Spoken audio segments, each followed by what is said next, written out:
Toasters kill more people than sharks. My sister-in-law Beth said this. I saw my wife roll her eyes at Beth's statement. No, really. I read online that more than 150 people died in toaster-related accidents last year. That same year, only 3 people died from shark attacks.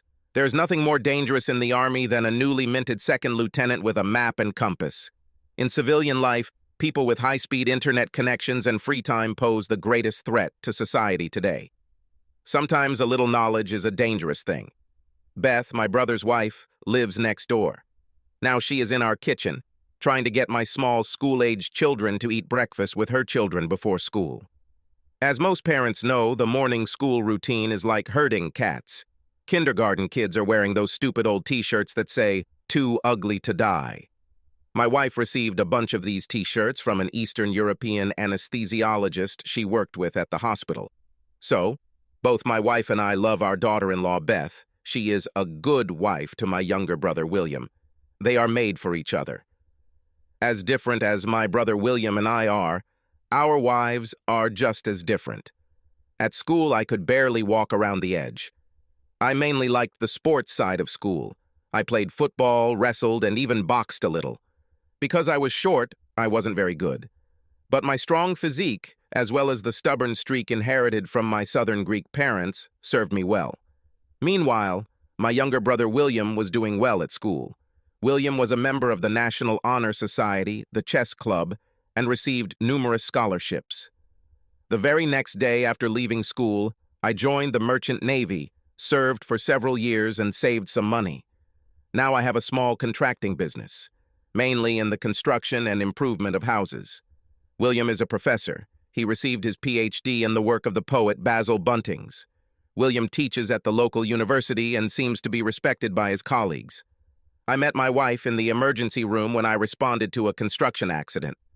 My wife is a woman without quirks, with a sarcastic sense of humor and a realistic outlook on life. My brother William's wife, Beth, is a kindergarten teacher. Beth is the nicest woman. The fact that they live next to us is a real bonus. I know she wants the best for my brother William and their 2 children. However, let's just say that Beth is a little naive and lives in an ivory tower. Today, Beth went on a rant about how dangerous toasters are. I poured myself some coffee. Beth, if toasters are more dangerous than sharks, then, logically, a shark with a toaster is the worst threat on the planet. Beth placed a plate of bacon in front of my son and looked at me. My little son took a bite of bacon, then spat it out. "Aunt Beth, this bacon doesn't taste good." Beth stroked his head. "This is tofu bacon. It doesn't have any of that disgusting chemical-laden meat in it. Meat is responsible for every 10th death." Naturally, I couldn't resist the obvious answer. If meat is responsible for 1 in 10 deaths, does that mean tofu, fruits and vegetables are responsible for the other 9? My wife reached into my son's plate, then popped a piece of tofu back on into her mouth.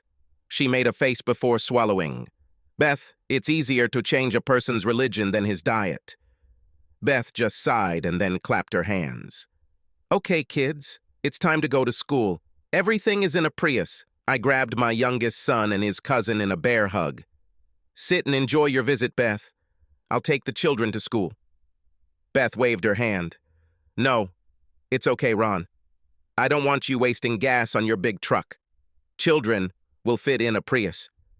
I threw the giggling boys over my shoulder and onto my back. "Beth, I run my own homemade biodiesel, so don't worry." I threw both boys into the air before catching them.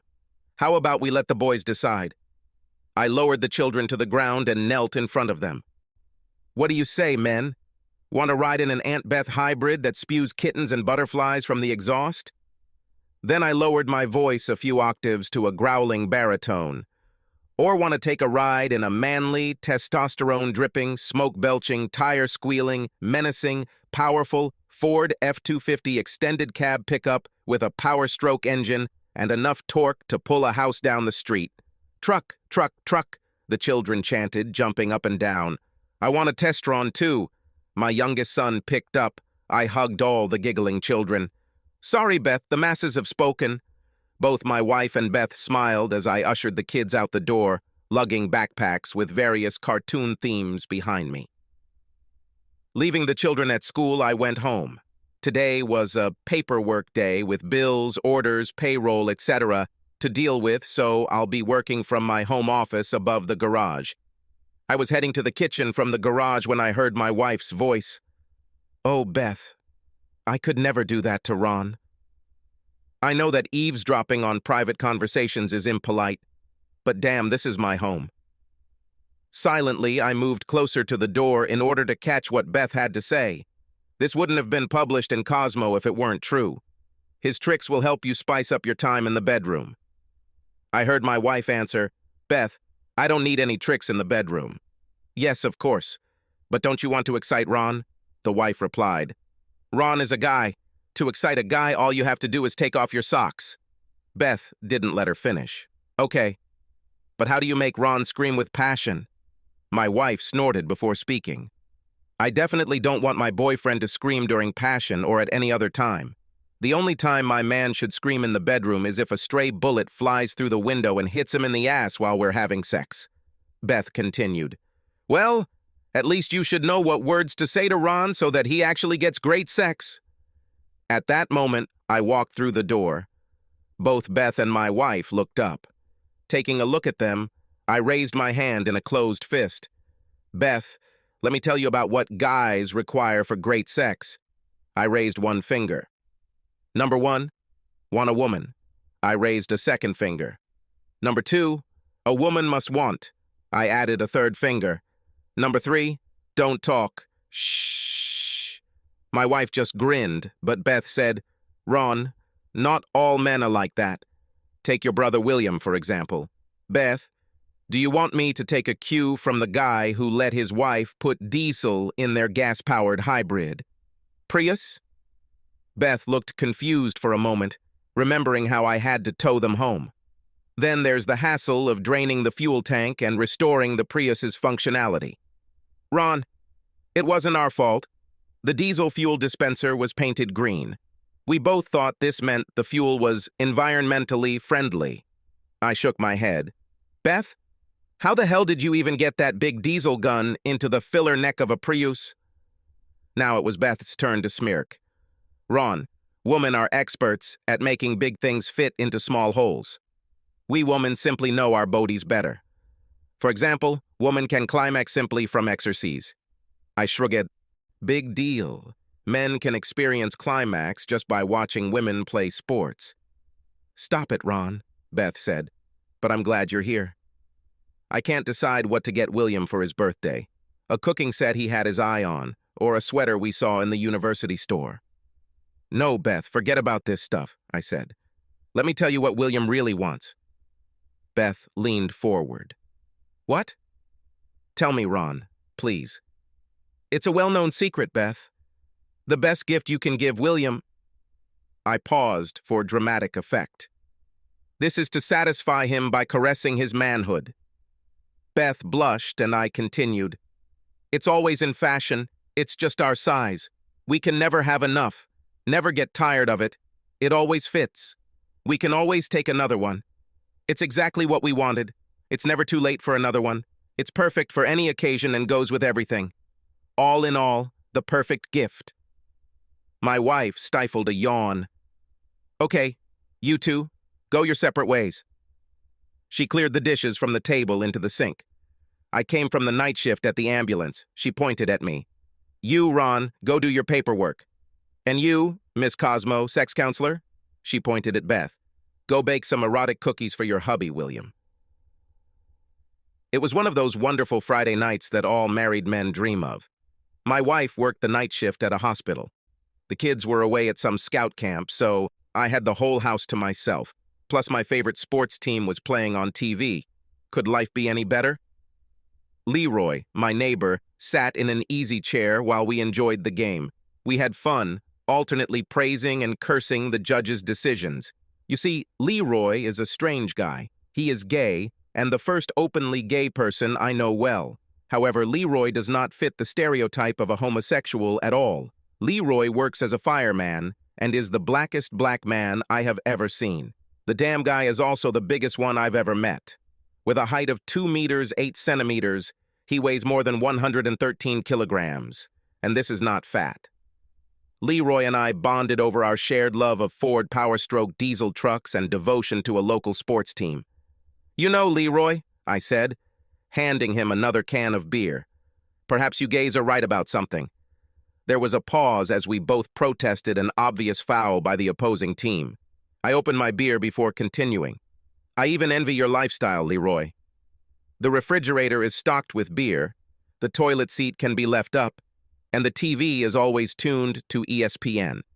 Hell, if it weren't for sex with guys, I'd be gay." Leroy smiled before stuffing a huge handful of chips into his mouth. "Damn it, Ron, you could never be gay." I shrugged as the TV showed some commercials. "What do you mean, Leroy?" "I can be gay too. There must be some website or something I could go to. Is it really that difficult?" Leroy shook his head and assumed a solemn pose. Then, in a deep voice similar to Darth Vader, Leroy said, "You poor heterosexual bastard. You will never understand the ways of my people." He spread his arms. "God loved us gays so much that he created many, many of us." "Damn, Leroy, I always thought there were so many gays that you guys could redecorate the earth." We both giggled, and then the house phone rang. I was going to ignore him. Most people who call me use my mobile phone. We still have a landline at home, mostly as a backup. Infrequent power outages have killed our cell service too often. However, it could have been one of the camp teachers, so I picked up the phone. Before I could say hello, a sad cry hit my ear. The voice was Beth, my sister-in-law, but it was hard to make out anything through the crying and wailing. "Ron, you have to help me. I was arrested." That was all I heard before the plaintive cry was heard again. "Beth? Beth, is it you?" I asked, interrupting the crying coming from the receiver. "You need to calm down. I can't understand a word of what you're saying." "I think you said you were under arrest. Take a deep breath and slow down." The sobbing slowed for a second. Then Beth's voice came back. Uneven, but at least I could understand it. "Ron, I'm locked up in Metro Prison. It's a big mistake. They think I'm a prostitute. They're going to charge me with prostitution." Beth burst into sobs again. "Prostitution!" I repeated the phone. Leroy's ears perked up as he grabbed the remote control and turned off the screaming TV. "Beth, calm down! Where is William?" Beth sobbed. "I don't know where he is." William doesn't answer calls. "Ron, you have to come and help me out. I swear, this is all a big mistake. My call is about to be interrupted. Please, Ron, please, quicker." The line went dead, and I stared at the phone in shock. After a moment, I explained the situation to Leroy as best I could. Leroy took out his cell phone and started scrolling through phone numbers. "Listen, Ron, one of the guys on my gay league softball team is an officer at Metro Prison. Let me contact him. Maybe he can help." "Do you have your own softball league?" Leroy didn't look up as he dialed a number on his phone. "Yes, Ron, we gays have our own league." "What? Do you think we spend all our free time having sex?" I looked at Leroy shyly. "Well, something like that. I mean, I know that you have a gay pride parade every year, but..." Leroy waved his hand at me to shut up and began talking on the phone. After a few minutes, Leroy ended the call. "Okay, Ron, we have a break. My friend knows the staff who are on duty today. He will arrange for Beth to be taken to a secluded corner and the paperwork put aside until we arrive.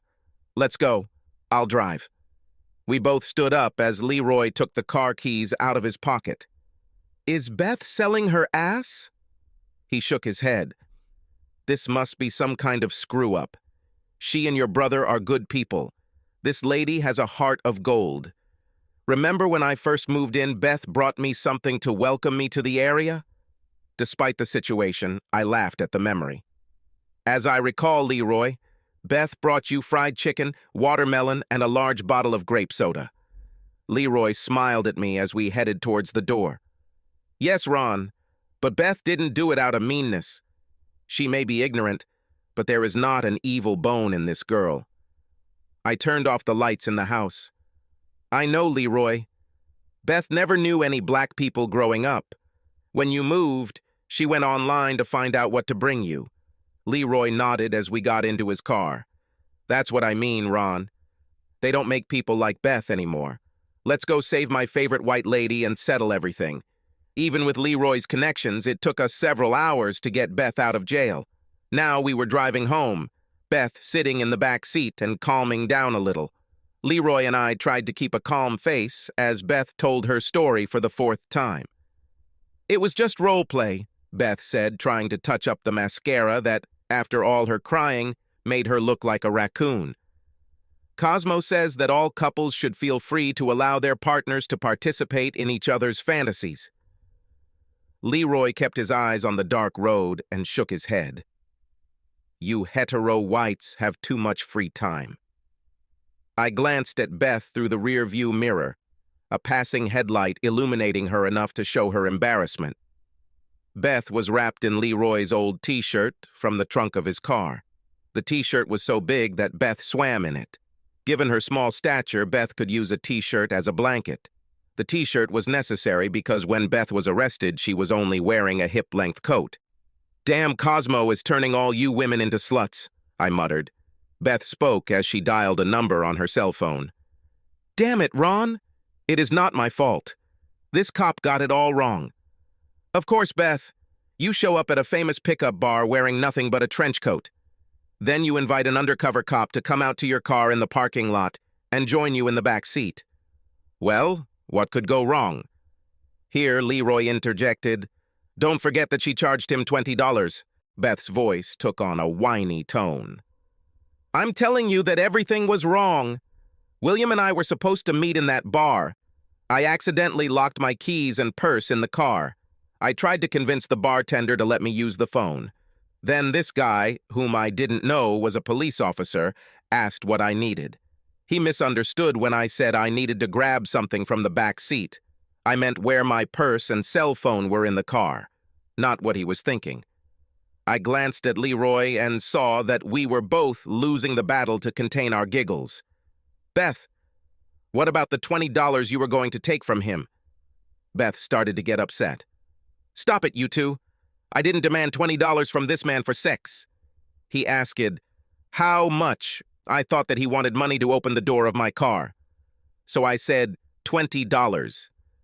Because that's what I gave the AAA traffic guy the last time this happened. I started laughing so hard that tears came out of my eyes, but Leroy had better control over himself. I understand, Beth. These things should happen all the time. Undoubtedly, this is the main reason why innocent people end up in prison. Then he started laughing too. I don't know how Leroy kept the car on the road. It's not funny, Beth insisted. It was all terrible. It was like I was trapped in some terrible movie. I wish it was the Wizard of Oz, I said, wiping tears from my face. You could ask a wizard to give you brains, like the Scarecrow. Beth tried to ignore our teasing by focusing on her cell phone. Why doesn't William answer his calls? Beth was indignant, closing the phone. I will kill this husband of mine. Leroy dropped us off in front of Beth's house. We didn't even get to the front door when a tow truck pulled up. Sitting on the platform with 2 flat tires on the driver's side was my brother William's Prius and what appeared to be some minor damage to the front bumper. William got out of the tow truck on the passenger side. William's face looked haggard, but it wasn't his face I was looking at. You see, my brother William was fully dressed in a sailor's suit complete with bell-bottoms. Since Beth and William had never been closer to the ship than bouncy chairs in their pool, I didn't know whether to laugh or cry. Seeing each other, William and Beth ran towards each other. Having come together, they began to hug, as if this was a meeting after not just a few hours, but several years. As I helped the tow truck driver lower William's Prius into the driveway, I could hear Beth and William talking between their kisses. Drove off the road, dodging a squirrel. I was so worried. The search, the handcuffs, dead cell phone battery. Took forever to find the phone. The charges were dropped. The car is still at the bar. I couldn't call because I don't know your number. I always dial by name. I shook my head, looking between the hugging and kissing relatives and the damaged Prius. The tow truck driver came up to me and took off his gloves. Hey, buddy, he said, handing me a board with a clamp. Can you sign this? You're related, aren't you?" "Yes, he is my brother," I muttered, signing the forms and handing them to him. $20 bill. "But I'm wondering if it's too late to ask my mom to do a DNA test." A few months later, it was evening, and Leroy was helping me install a set of Bully Dog chips into my Ford Power Stroke. My wife looked into the garage. "Ron, your brother William just called. He and Beth need your help at their home for a few minutes.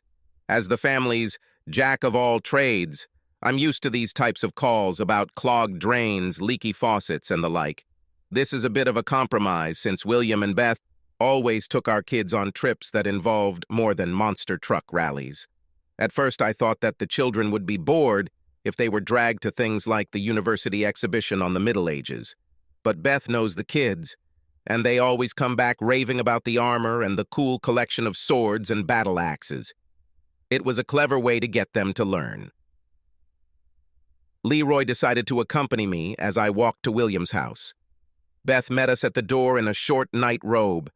Candles were burning in the living room and a fire was blazing in the fireplace.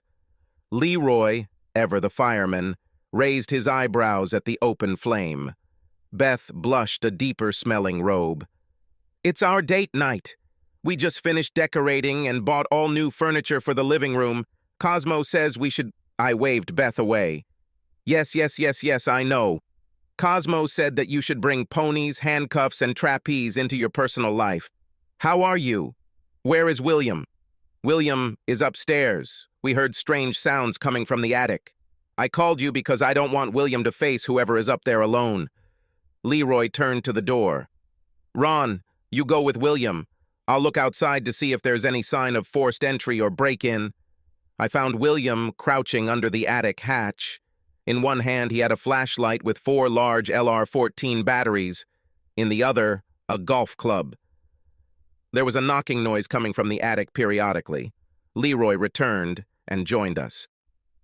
"Guys, I saw a small hole gnawed in the outer screen of the attic. Looks like a squirrel has climbed into the attic. It's better to let her find a way out." He looked at his wristwatch, which seemed tiny on his huge wrist. "We can buy a trap in the morning if the animal is still there. The hardware store is closed now." Beth peeked out from behind the steps, ready to run as if a rodent was about to burst through the ceiling, and said, "William, can't you guys get rid of him? He scares me."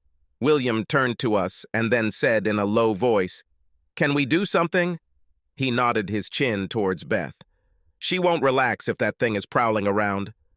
Beth loves these date nights. Do you know what I mean? 10 minutes later, the massive Leroy was walking up the attic stairs, a gunny bag in one hand and a battery-powered flashlight in the other. I was behind him on the stairs. William was standing at the bottom of the stairs. Beth was still in her position at the end of the stairs in the hallway. Leroy had just poked his head into the attic and was shining a flashlight around when the furry face of a squirrel appeared in the flashlight's beam. Leroy cried out in surprise as he and the squirrel found themselves face to face, just a few centimeters from each other. Then everything went to hell. Leroy tried to cover the squirrel with a matting bag. The squirrel jumped into Leroy's hair. Leroy dropped the burlap and flashlight to brush the rodent off his head. I was momentarily blinded when the bag fell on my face. William had it much worse. A large lantern hit him squarely on the bridge of his nose and then rolled over into his left eye. Things got worse when Leroy lost his balance and fell on top of me. We both fell down the stairs, landing on top of William in a heap on the floor. Then came Beth's blood-curdling scream as the squirrel circled around us, jumped over Beth's legs, and down the stairs into the living room. We unstuck ourselves from the pile and rushed to the stairs, just in time to see the squirrel run in a panic towards the fireplace and then jump out with its tail flaming to hide under Beth's new couch. The first, for all his size, was Leroy to go down the stairs. He turned the sofa, which was now on fire, upside down. I was right behind him.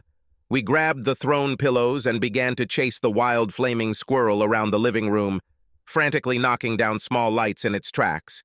Finally, Leroy managed to put the animal out of its misery and stop its burning with a strategically placed pillow, suffocating the flaming creature. Then, when I thought it couldn't get any worse, Hysterical Beth screamed, "Sofa! My sofa!"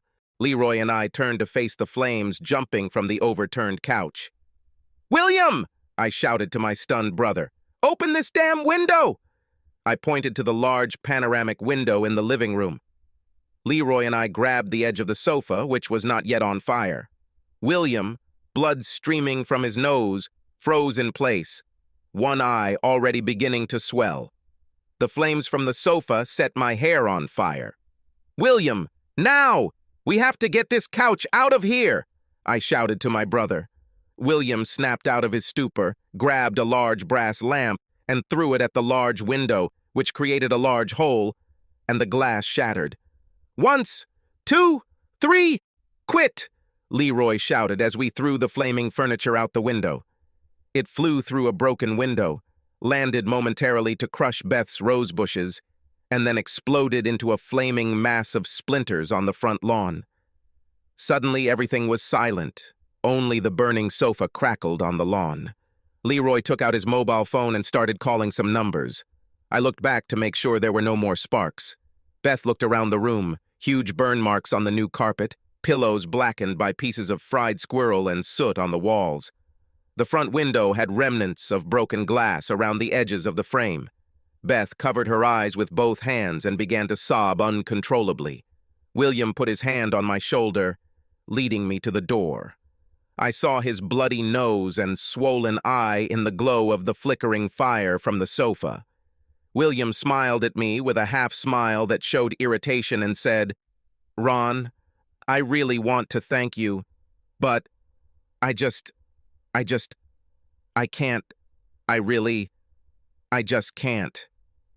Several months have passed since the incident we now call the Great Squirrel Hunt and BBQ.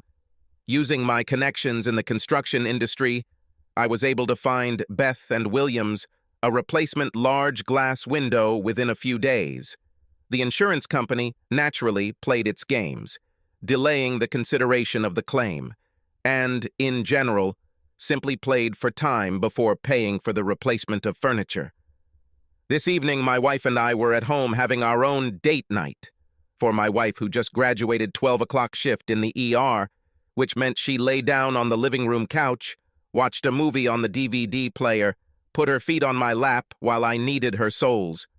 Any wise husband knows that diamonds can be a girl's best friend, but if you want to score some husband points, rub her feet.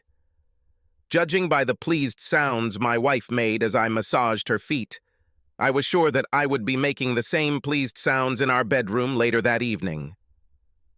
William and Beth invited us to skydive as part of a team training session run by William's school department. I had no desire to throw myself out of a perfectly serviceable plane, but it amused me that I could persuade my wife to do so.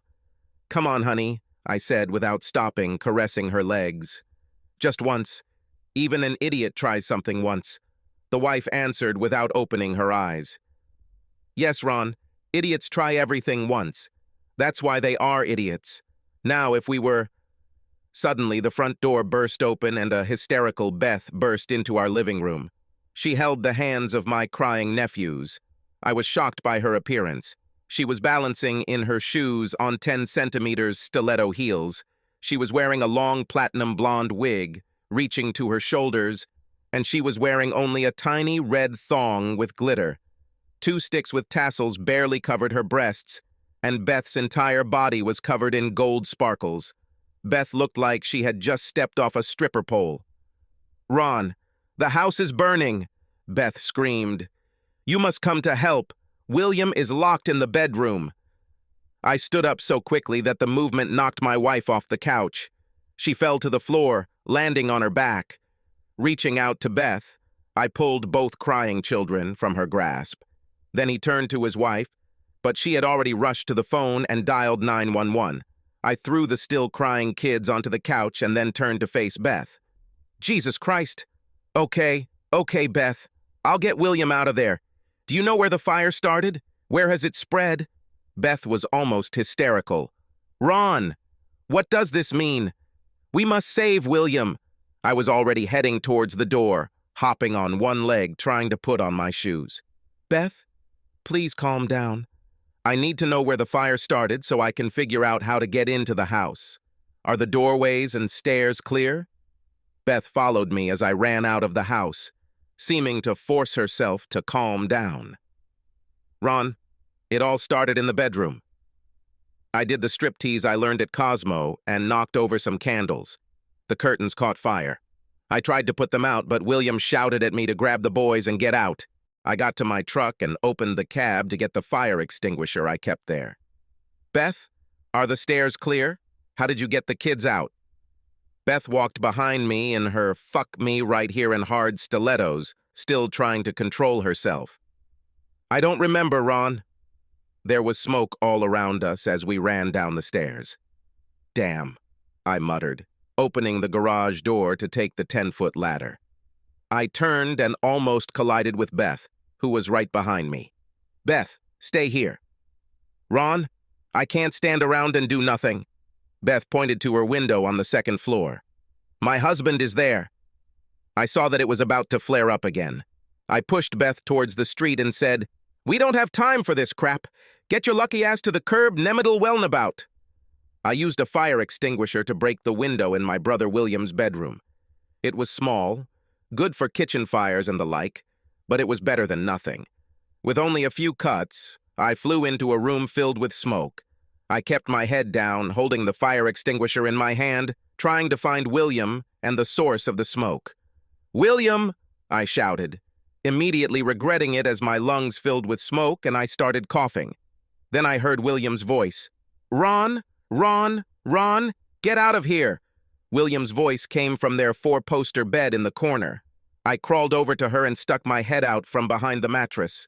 William was lying on the bed, naked, and, Lord Jesus Christ, both of his wrists were handcuffed to the headboard posts.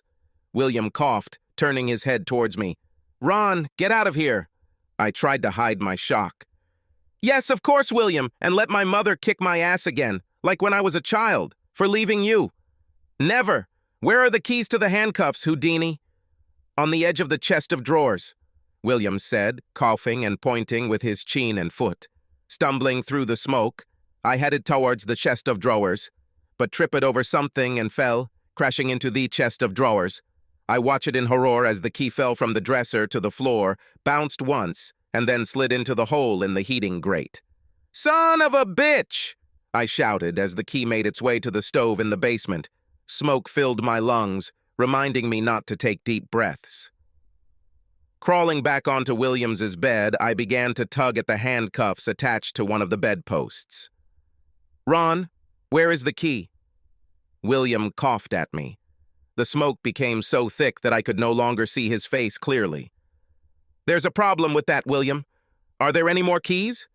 I said, tightening the handcuffs tighter. The damn bed was solid oak, I know, because I helped William lug it piece by piece up the stairs. No, Ron. Now get out of here. William tried to push me off the bed with his feet. No need, big brother. Take care of Beth and my boys. My shoulders tensed, and I felt the veins bulge in my forehead as I pulled on the cuff. Take care of Beth yourself, I said, gritting my teeth. You know that my wife will not allow me to have a harem. I thought I felt a slight jolt at the head of the bed as I was overcome by a coughing fit. The next moment I realized that I was lying on the floor, trying to get up, but my body refused to move. I felt warm, and then my vision started to become blurry. I tried to get up, but reality was disappearing.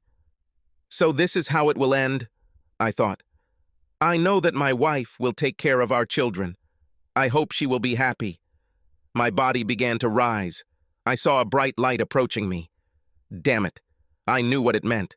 I was not ready to leave and would fight St. Peter himself, at the gates of heaven or hell. I tried to struggle when a deep voice filled my ears. Relax, Ron. Now I have you. Everything will be fine. I'm taking you away from here. You did well. Relax. Get away. I hit with all my strength and hit something hard. Now I was confused. When did the Grim Reaper get an earthly body? Ugh, son of a bitch. Ron, that hurts. Suddenly, cool air washed over my face as something was placed on my face. The deep voice continued, Calm down before I kick you in that puny truck of yours. I recognized this voice. I opened my eyes and saw Leroy's face. He held me in his arms like a child. His oxygen mask was on my face. "William, William," I croaked, not sure if Leroy understood since he kept his mask on my face. Leroy understood what I wanted and turned us to face the bed. William's bedroom was filled with firefighters in colorful gear. The bright lights on their helmets cut through the smoke. One firefighter was working on William, who was also wearing a firefighter's mask, supplying oxygen. Another started up a chainsaw and began sawing through the head of the bed, to which one of the handcuffs was attached. Two other firefighters pulled a hose through the window and quickly brought the fire under control. The chainsaw roared as it sawed through the first headboard post. As the firefighter began to move to the second handcuff support, the chainsaw stopped with a growl. After a few seconds, he turned to Leroy. "The damn thing jammed again!" Leroy threw me over one shoulder as if I were weightless. I saw him grab a fire axe from one of his colleagues. In Leroy's massive paw, it looked like a small hatchet. "Move!" Leroy barked at the men gathered around William's bed. Like Paul Bunyan of old, Leroy swung the fire axe in a mighty arc. In just 2 blows, the post with the remaining handcuff fell like a sapling. Handing over the axe, Leroy walked to the window and handed me through the window to the waiting paramedic. The entire time I sat on the edge of the fire truck, sucking oxygen, my wife was next to me. We waited for the ambulance to arrive because, despite my protests, my wife was going to take me to the hospital. She made sure I understood it wasn't a request. A sizable crowd had gathered, attracted by fire trucks, lights, and sirens. I saw that Beth was wearing a coat over her stripper outfit. She shifted from foot to foot, trying to keep an eye on her bedroom window while being held back by a police officer, providing crowd control. When Leroy climbed out of the bedroom window, the large gathering of our neighbors erupted in loud cheers, and some began clapping. Leroy came down the stairs with William slung over his shoulder. William was as naked as the day he was born, with handcuffs hanging from both wrists that still had pieces of the wooden headboard posts attached to them. Judging by the number of flashes, it seemed that everyone below was recording this moment on their mobile phones, to later post on Facebook and YouTube. I had no doubt that soon there would be much more information about William on the internet than he would like. As a result, both William and I were left under observation and were released the next day. William's house was not too badly damaged, although the bedroom had to be gutted, but everything else was mostly damaged by smoke and water. We all love William and Beth, but I can't tell you how relieved I was when I saw a big stack of Cosmo magazines on the curb the next day of trash pickup. Subscribe to our channel so that your second chaff doesn't cheat on you, and go ahead and listen to the next story, because this story is nothing compared to the next one. If you're under 18, don't even think about listening to the next one. Listening to the next one. Listening to the next one. Listening to the next one. Listening to the next